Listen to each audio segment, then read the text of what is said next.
Sophie saw it. She definitely saw it. By the time she had untangled her hair from her face and could see again, the girl had gone. It took her a few minutes to catch up with Matteo. "Matteo, did you see her? The girl, who was it?" "I didn't see it. It will have just been nothing. A paper bag." "It was bigger than a paper bag. It was a girl." "A broken kite, maybe. A pillowcase. Come on." He cracked his knuckles and ran on. It was 10 minutes before Matteo stopped again.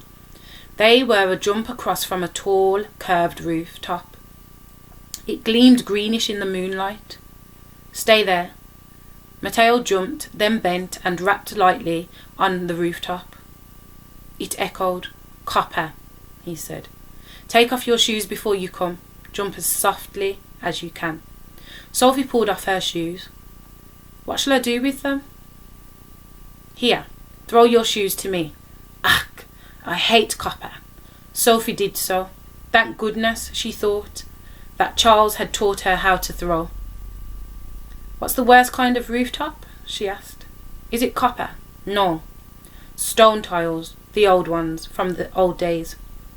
They're quieter than copper, but too easy to, what's the word? Topple?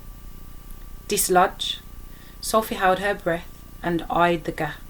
It was no wider than her arm, but even so it made her shiver. She jumped, landing messily, but leapt straight to her feet. "Maybe, yes, dislodge, and flat rooftops are best." He handed back her shoes. "Anything with big slabs is good, stone or slate or metal." "Right, like on the hotel bust." "Yes, and on most state buildings. You know, hospitals, prisons. Theatres are good, and cathedrals. But anything 4 floors or under is too low to sleep on. They can see you from the street if you roll too near the edge." "Wait, don't put your shoes back on. Tie them around your waist." "All right." Sophie wound her shoelaces round her waist. "Why though?" She arranged the shoes carefully so that one hung over her hip. Matteo said, "You need your toes up here. You shouldn't ever wear shoes." "But don't you? People think shoes are useless. That's because they're stupid." "But don't your feet get—" His face took on an aggravating headmaster look. "You thought toes were only good for collecting dirt?" "No." "Not exactly, but nothing. Toes are life and death. You need toes for balance. I've broken every toe at least twice. Look." Matteo held up a foot. It was black.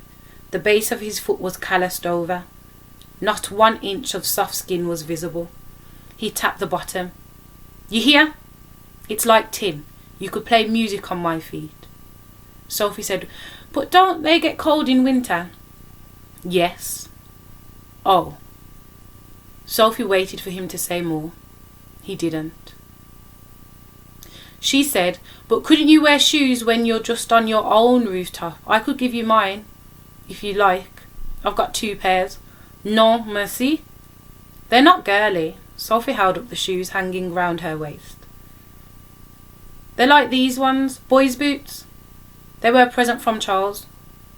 "What size are your feet?" "You can't wear shoes up here. You never know when you might need to run."